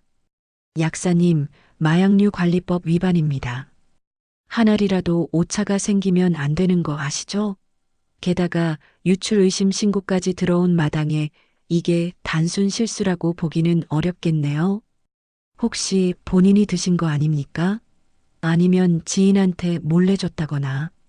감사관의 추궁에 저는 눈앞이 캄캄해졌습니다. 마약류 관리법 위반은 약사에게 사형 선고나 다름없습니다. 영업정지는 기본이고 심하면 약사 면허가 취소될 수도 있는 중대한 사안이었으니까요. 아니에요. 절대 아닙니다. 저는 맹세코 손댄 적 없어요. 제가 억울함에 소리쳤지만 그들은 제 말을 들어주지 않았습니다. 일단 확인서 쓰시고 조만간 경찰 조사받으셔야 할 겁니다. 행정처분 내려오면 영업 못하실 수도 있어요. 그들은 차가운 경고를 남기고 약국을 떠났습니다. 남겨진 저는 다리에 힘이 풀려 주저앉고 말았습니다. 텅 빈 약국 안에 덩그러니 남겨진 제 모습이 처량하기 그지없었죠. 소문은 발보다 빨랐습니다. 다음 날부터 동네에는 흉흉한 소문이 돌기 시작했습니다. 저 약국 약사가 약쟁이래. 마약 빼돌려서 지가 먹는다더라. 어쩐지 눈이 좀 풀려 보이더니 무서워서 약 찍겠어? 단골 손님들은 발길을 끊었고 지나가는 사람들조차 약국을 손가락질하며 수군거렸습니다. 억울해서 잠도 오지 않았습니다. 밥도 넘어가지 않아 며칠 새에 몸무게가 3kg나 빠졌죠. 제가 평생을 바쳐 쌓아온 신뢰와 명예가 단 한 알의 알약 때문에 무너져 내리고 있었습니다. 그런데 엎친 데 덮친 격으로 이 기회를 틈타 하이에나 같은 인간이 찾아왔어요. 바로 전 남편 김성식이었습니다. 야, 이은지. 꼴 좋다? 잘 나가는 약사님이 하루아침에 범죄자 되셨네? 약국 문을 닫고 정리하고 있는데 술 냄새를 풍기며 들어온 전 남편이 비아냥거리기 시작했죠. 나가. 당장 경찰 부르기 전에. 어이쿠, 무서워라. 경찰? 네가 지금 경찰 찾을 처지냐? 조만간 포승줄에 묶여가는 건 너일 텐데. 그는 약국 의자에 거만하게 앉아 다리를 꼬며 본색을 드러냈습니다. 안 그래도 내가 변호사 알아봤는데 마약 사범 엄마한테는 양육권 절대 안 간대. 너 감옥 가면 우리 소리는 누가 키우냐? 고아원 보낼 거야? 그러니까 좋게 말할 때 양육권 내놔. 그리고 내가 애 키우려면 돈이 좀 필요하지 않겠어? 합의금 명목으로 이 약국 권리금이랑 보증금 나한테 넘겨. 그럼 내가 소리 잘 키워줄게. 기가 막혀서 말이 안 나왔습니다. 제 불행을 기회 삼아 아이와 돈을 동시에 뜯어내려는 그 뻔뻔한 수작에 치가 떨렸죠. 미친놈. 네가 사람이니? 내 눈에 흙이 들어가기 전엔 절대 안 돼. 그리고 나 죄 없어. 누명 벗을 거야. 누명? 증거 있어? 재고 비는 건 팩트잖아. 괜히 힘 빼지 말고 도장이나 찍어. 전 남편은 낄낄거리며 나갔지만 그가 남기고 간 말은 비수가 되어 제 가슴에 꽂혔습니다. 정말 내가 구속되면 소리는 어떡하지? 범죄자 엄마를 둔 아이로 손가락질 받으면 어떡하지? 공포심이 엄습해왔어요. 하지만 저는 무너질 수 없었습니다. 저에게는 지켜야 할 소리가 있었으니까요. 저는 눈물을 닦고 일어섰습니다. 이대로 당하고만 있을 수는 없었습니다. 분명히 누군가의 장난질이었습니다. 재고가 빈다는 건 누군가가 훔쳐갔다는 뜻이고, 그렇다면 범인은 내부에 있거나 외부에서 침입한 사람일 것입니다. 저는 약국 문을 걸어 잠그고 조제실 구석에 앉아 CCTV 녹화 영상을 돌려보기 시작했습니다. 반드시 찾아낸다. 내 인생 망치려든 쥐새끼, 내가 잡고 만다. 감사가 들어오기 전 최근 2개월치 영상을 모조리 뒤지기 시작했습니다. 눈이 빠질 것 같고 머리가 지끈거렸지만 1분 1초도 놓치지 않으려고 모니터에서 눈을 떼지 않았습니다. 수천 명의 손님이 오가고 수백 번 약을 짓는 제 모습이 스쳐 지나갔습니다. 새벽 3시가 넘어가고 눈이 침침해져 올 무렵이었습니다. 조제실 안쪽을 비추는 4번 카메라 영상에서 수상한 장면이 포착되었습니다. 화면 속 날짜는 정확히 일주일 전 화요일 점심시간 직후였습니다. 제가 잠시 화장실을 가느라 자리를 비운 사이 약국에 납품을 하러 온 제약회사 영업사원이 조제실 안으로 들어오는 모습이 찍혀 있었습니다. 평소에도 자주 거래하던 성실하고 착해 보이는 청년이었습니다. 그는 제가 없는 것을 확인하고는 두리번거리더니 열려있던 마약 금고 쪽으로 슬금슬금 다가갔어요. 그리고 재빠른 손놀림으로 수면제 통을 열어 알약 하나를 꺼내더니 자기 바지 주머니에 쏙 집어넣는 게 아니겠어요? 찾았다. 저는 떨리는 손으로 마우스를 클릭해 그 장면을 확대했습니다. 고화질 CCTV 덕분에 그가 알약을 집는 손가락의 움직임, 주머니에 넣고 짓는 비릿한 미소까지 선명하게 찍혀 있었어요. 심장이 터질 듯 쿵쾅거렸습니다. 이건 단순 절도가 아니었어요. 타이밍을 노린 계획적인 범죄였죠. 그리고 그 배후에 누가 있을지 직감적으로 떠오르는 얼굴이 있었습니다. 다음 날 아침 저는 밤을 꼴딱 새운 퀭한 눈으로 증거 영상을 들고 경찰서로 달려갔습니다. 이 사람이에요. 제 약국에서 마약 훔쳐간 범인. 당장 잡아주세요. 경찰은 영상을 확인하자마자 영업사원을 긴급 체포했습니다. 조사실에 끌려온 그는 처음에는 발뺌했지만 명백한 CCTV 증거 앞에서는 고개를 떨굴 수밖에 없었습니다. 제가 그랬습니다. 죄송합니다. 왜 그랬습니까? 약사님이랑 원한이라도 있어요? 아니면 약을 팔려고 했습니까? 형사의 추궁에 영업사원은 울먹이며 입을 열었습니다. 아닙니다. 저는 그냥 시키는 대로 했을 뿐이에요. 돈 준다고 해서 누가 시켰습니까? 그게 박미희 씨요. 제약회사 다닐 때 알던 선배인데 제가 빚 때문에 힘들다는 걸 알고 접근해서는 이 약국 약사 한 번만 골탕 먹이면 빚 갚아주겠다고 역신하였습니다. 박미희. 그 이름 석자를 듣는 순간 온몸에 소름이 돋았습니다. 그녀는 자신이 망한 이유가 제가 면허증을 꺼내 들고 복수했기 때문이라고 생각하고 똑같은 방법으로 제 갑줄을 끊어 놓으려 했던 것이었어요. 눈에는 눈, 이에는 이라는 식으로 제 약사 면허를 취소시켜 저를 파멸시키려 했던 악랄한 계획이었죠. 경찰은 즉시 박미희를 마약류 관리법 위반 교사 및 업무방해 혐의로 소환했습니다. 하지만 그녀는 호락호락하지 않았어요. 경찰서에 출석한 미희는 배를 감싸 쥐며 뻔뻔하게 연기를 시작했습니다. 형사님, 저 임신했어요. 임산부를 이렇게 막 다루셔도 되는 거예요? 저 억울해요. 제가 혼자 저지르고 저한테 뒤집어 씌우는 거라고요. 미희는 뱃속에 아이가 있다며 구속 수사를 피하려고 발버둥 쳤습니다. 사실인지 거짓인지 알 수 없었지만 그 가증스러운 태도에 형사님들도 혀를 내두를 정도였죠. 그녀는 조사받는 내내 헛구역질하는 신용을 하며 시간을 끌었고 스트레스 받아서 유산되면 책임질 거냐며 고래고래 소리를 질렀어요. 저는 조사실 밖 유리창 너머로 그 모습을 지켜보며 주먹을 꽉 쥐었습니다. 박미희, 네가 갈 때까지 갔구나. 임신을 핑계로 법망을 피해 가시겠다? 천만에. 이번엔 절대 안 봐줘. 네가 쳐놓은 덫에 네가 걸려들게 해줄 테니까. 저는 변호사에게 전화를 걸었습니다. 변호사님, 박미희 구속 수사 가능하게 만들어주세요. 저 여자 임신 쇼하는 걸 수도 있어요. 그리고 전 남편 김성식이 저 협박한 것도 같이 고소하겠습니다. 딱 봐도 둘이 공범이에요.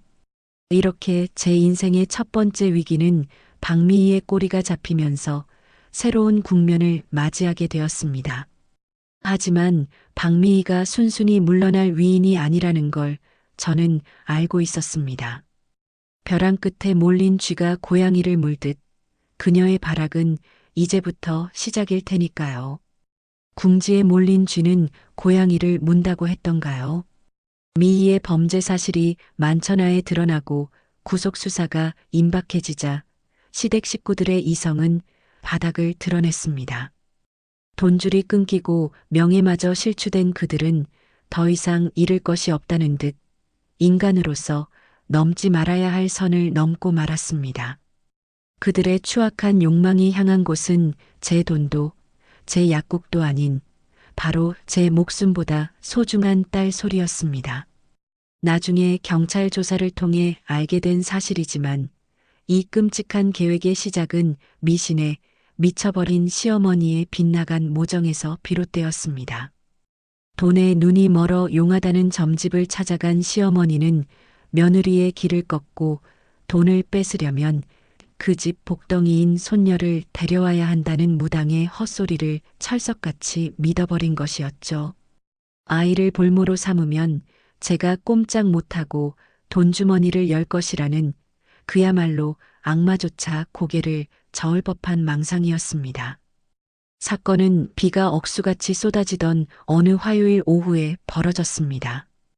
약국에 손님이 몰려 정신없던 저는 친정엄마에게 하원을 부탁드렸는데 그것이 화근이 될 줄은 꿈에도 몰랐습니다. 엄마의 다급한 울음 섞인 전화를 받기 전까지는요. 수화기 너머로 들려오는 엄마의 비명에 가까운 목소리, 그리고 검은 승합차가 소리를 태우고 갔다는 말 한마디에 제 세상은 순식간에 암전되었습니다. 약병이 바닥에 떨어져 깨지는 소리도 손님들의 웅성거림도 들리지 않았습니다. 오직 머릿속에는 내 아이가 사라졌다는 공포, 그리고 그 범인이 누구일 것이라는 섬뜩한 직감만이 사이렌처럼 울려 퍼졌습니다. 미친 사람처럼 빗속을 뚫고 경찰서로 달려가 확인한 CCTV 화면은 제 예상을 조금도 빗나가지 않았습니다. 화면 속 우산을 쓴 채 유치원 버스 정류장 주변을 어슬렁거리던 남자는 다름 아닌 제 전남편 김성식이었습니다. 그리고 그 옆에서 아이를 억지로 낚아채 차에 밀어넣는 여자는 시어머니였죠. 제 딸이 낯선 공포에 질려 발버둥 치는 모습이 화면 가득 잡히자 저는 짐승처럼 울부짖을 수밖에 없었습니다. 인간의 탈을 쓰고 어찌 핏줄인 손녀에게 이런 짓을 할 수 있을까요? 분노라는 단어로는 설명할 수 없는 사리가 치밀어 올랐습니다. 형사님들과 함께 그들의 은신처인 박미인의 월세방으로 향하는 내내 저는 기도하고 또 기도했습니다. 제발 아이만 무사하게 해달라고. 차창 밖으로 흐르는 빗물처럼 제 눈물도 하염없이 흘러내렸죠.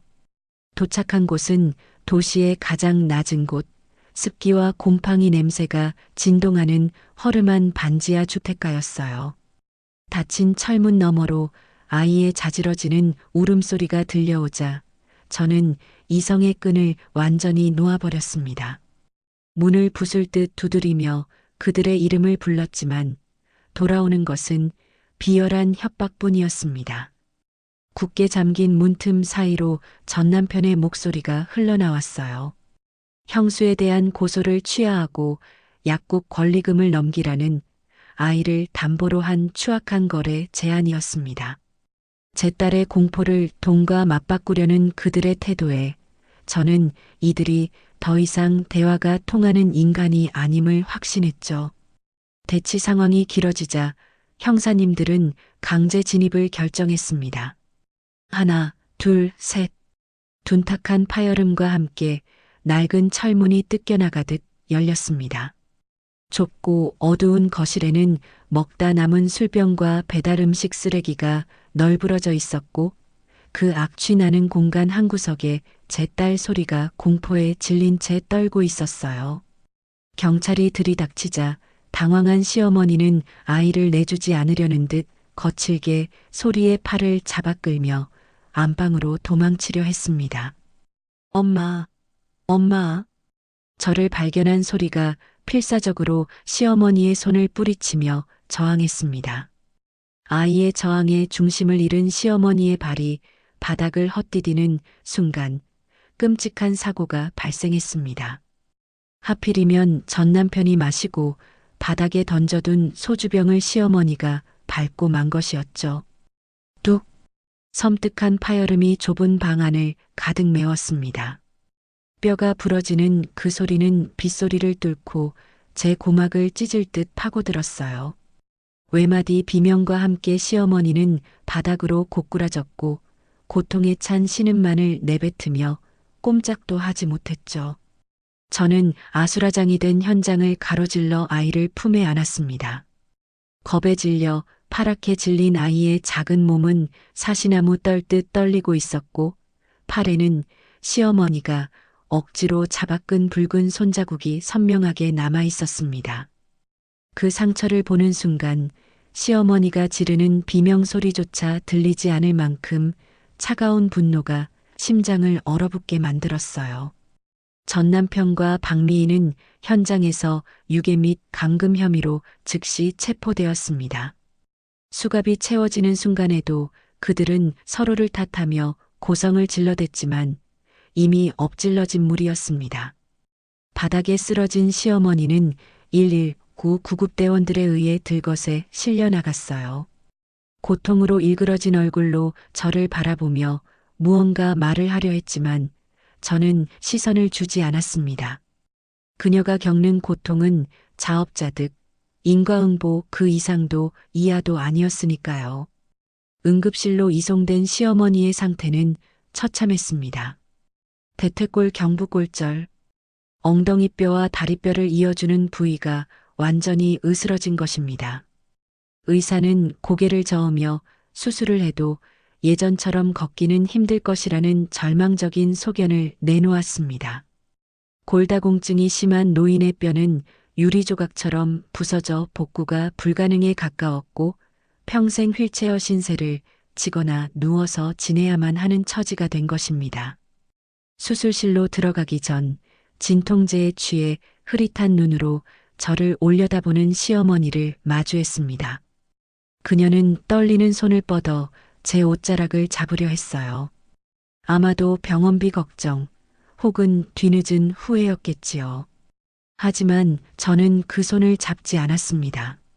제 품에 잠든 아이의 등에는 아직도 공포의 잔상이 남아 있었기에 저는 그 어떤 동정심도 느낄 수 없었습니다. 저는 싸늘하게 내려다보며 입 밖으로 내뱉는 것조차 아까운 마지막 말을 마음속으로 삼켰어요. 손녀한테 씻을 수 없는 상처를 주더니 결국 그 다리로 죗값을 치르시네요. 평생 그 고통 속에서 당신이 무슨 짓을 했는지 곱씹으며 사세요. 응급실을 나서는 제 등 뒤로 시어머니의 흐느낌이 들려왔지만 저는 한 번도 뒤돌아보지 않았습니다. 비는 그쳤고 구름 사이로 젖은 아스팔트를 비추는 햇살이 눈부시게 쏟아지고 있었어요. 저는 차 뒷좌석에서 곤히 잠든 소리의 얼굴을 백미러로 확인하며 시동을 걸었습니다. 악몽 같았던 하루가 저물어가고 있었습니다. 하지만 오늘 내린 비가 땅을 더 단단하게 굳히듯 저와 소리는 이 시련을 딛고 더 강해질 것입니다. 이제 그 누구도 우리를 위협할 수 없다는 확신과 함께 저는 엑셀을 밟아 그 지옥 같던 곳을 영원히 빠져나왔습니다.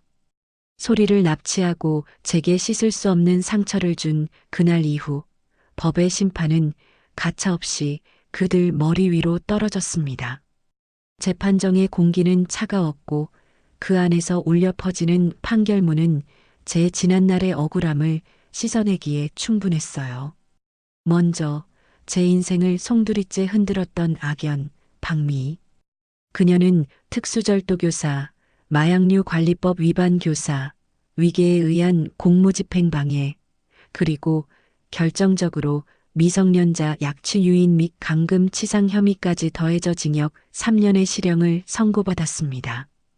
판사님이 피고인은 반성의 기미가 없고 동서지간의 질투를 넘어 범죄를 사주하고 아이까지 위험에 빠뜨리는 등 죄질이 극히 불량하다며 엄벌을 내리셨죠.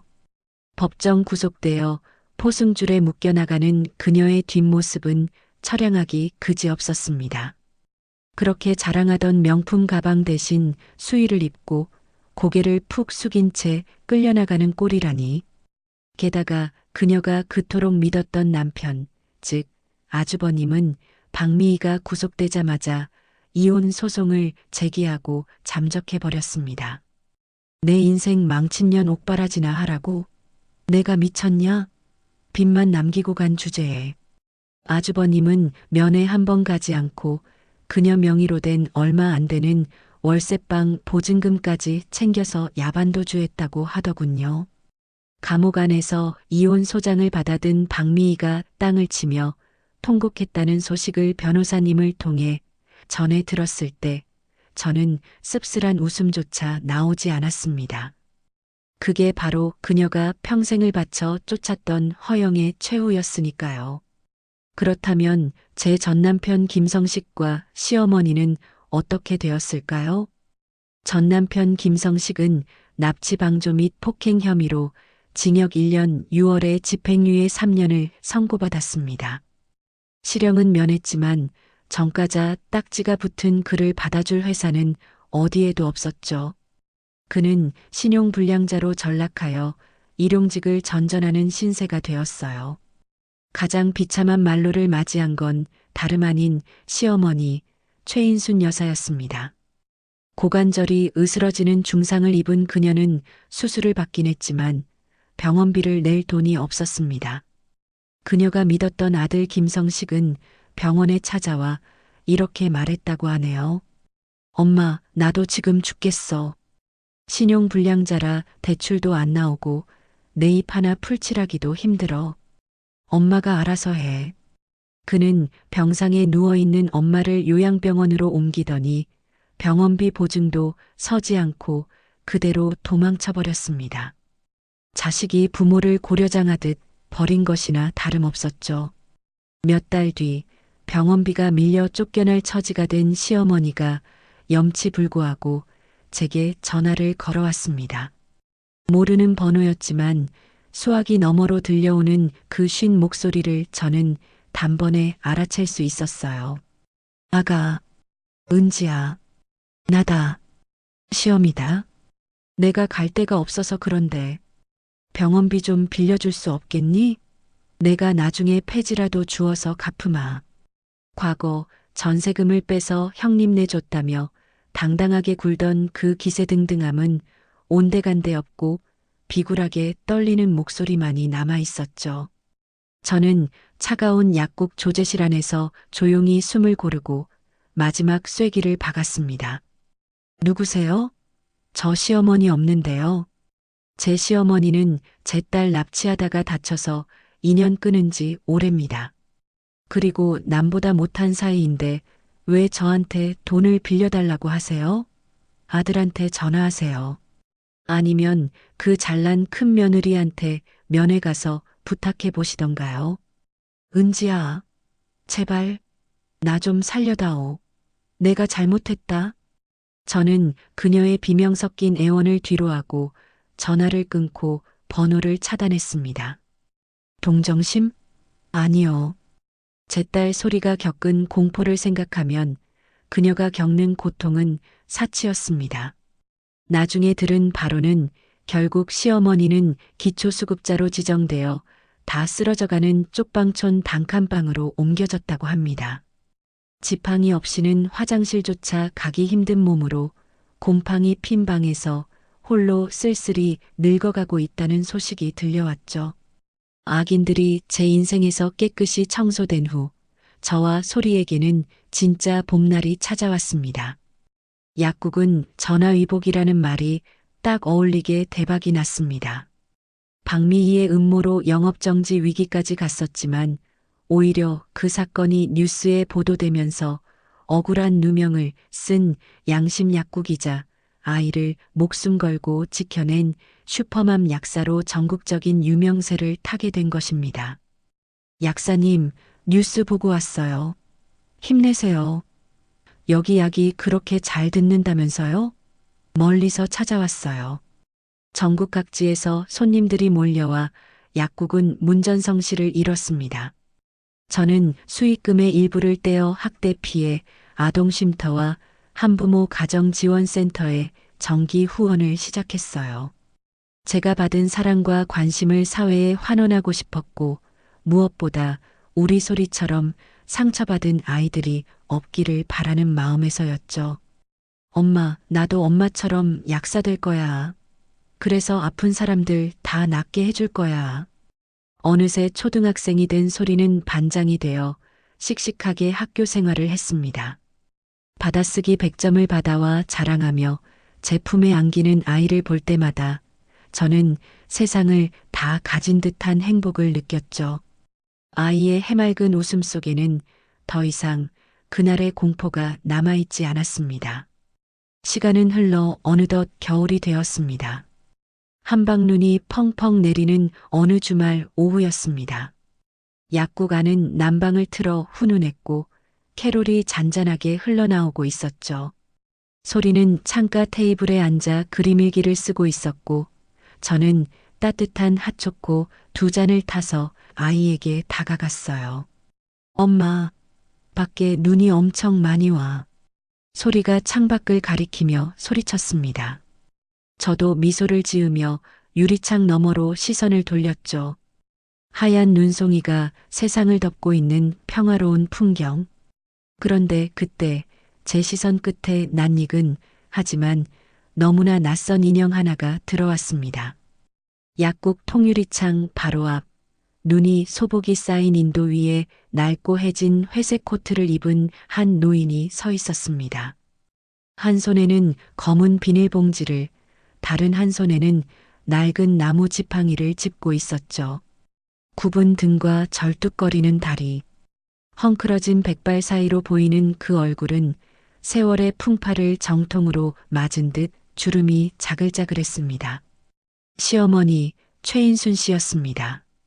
그녀는 화려하고 따뜻한 약국 안을 멍하니 들여다보고 있었습니다. 행복하게 웃고 있는 소리와 깔끔한 약사 가운을 입고 핫초코를 들고 있는 저를, 그녀의 눈빛에는 회한과 부러움, 그리고 깊은 절망이 뒤섞여 있었습니다. 순간 저와 그녀의 눈이 마주쳤습니다. 유리창 하나를 사이에 두고 엇갈린 두 운명. 저는 피하지 않고 그녀를 똑바로 응시했습니다. 당당하고 여유로운 승자의 눈빛으로요.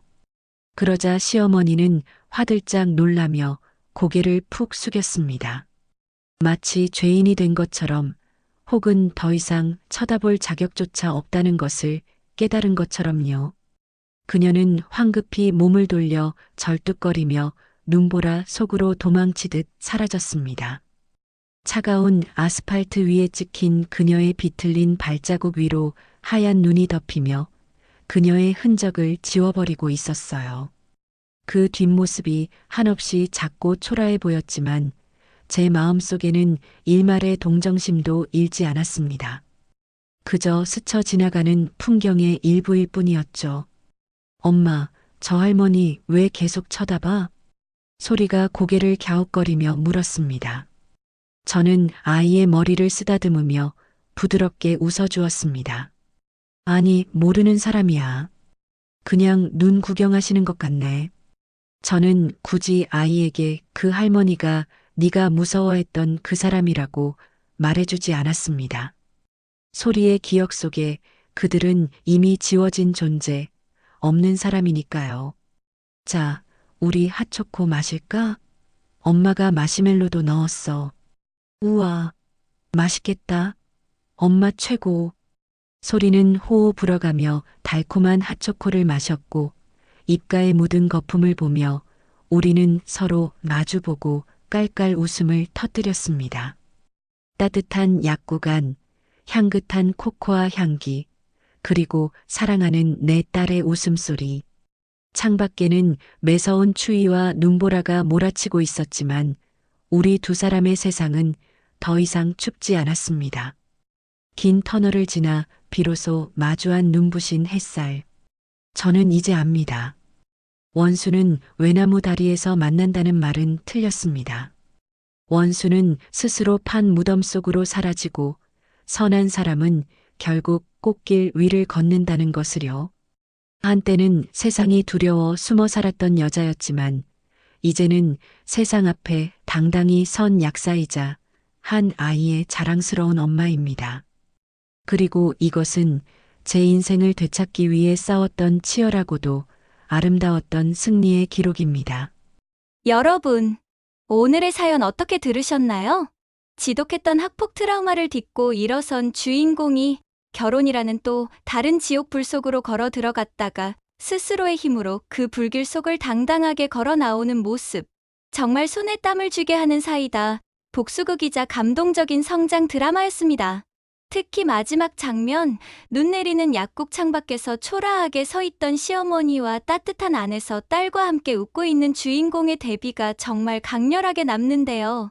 원수는 외나무 다리에서 만난다는 말 대신 원수는 스스로 판 무덤 속으로 사라진다는 주인공의 마지막 독백이 긴 여운을 줍니다. 누군가는 인생이 불공평하다고 하지만 결국 뿌린 대로 거둔다는 인과응보의 진리는 변하지 않는 것 같네요. 자신의 능력을 믿고 아이를 지키기 위해 독해질 수밖에 없었던 슈퍼맘 은지 씨. 앞으로 펼쳐질 소리와의 꽃길 인생을 진심으로 응원합니다. 그리고 지금 이 순간에도 힘든 시기를 겪고 계신 분들이 있다면 은지 씨의 이야기가 작은 희망의 불씨가 되었으면 좋겠습니다. 겨울이 지나면 반드시 봄이 오듯 여러분의 인생에도 따뜻한 햇살이 비칠 날이 올 거라고 믿어요. 은지님께 응원의 댓글을 남겨주세요. 큰 위로가 돼줄 거예요. 오늘도 끝까지 함께 해주셔서 감사합니다.